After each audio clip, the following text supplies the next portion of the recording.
আমারও কি কপাল বলিহারি, নিজের কপাল দেখে নিজেরই হাসি পাচ্ছে। কেমন দুঃখ লাগে বলো তো। কালকে সোমবার, ভাবলাম একটু পুজো করব ঠিকঠাক করে, যেহেতু শ্রাবণ মাস চলছে, পুজো করব ঠাকুরের। যাই হোক, একটু ভিডিও বানাবো, তোমাদের সাথে শেয়ার করব।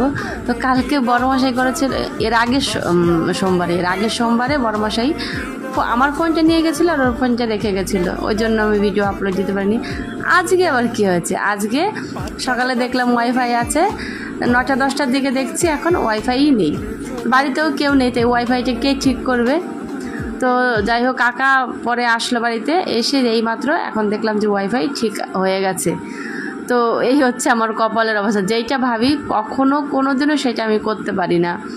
তো যাই হোক, যে এখন তোমাদের সাথে শেয়ার করলাম ভিডিও, যেহেতু সোমবার পুজো করব তাই একটু আলতা পরে নিয়েছি।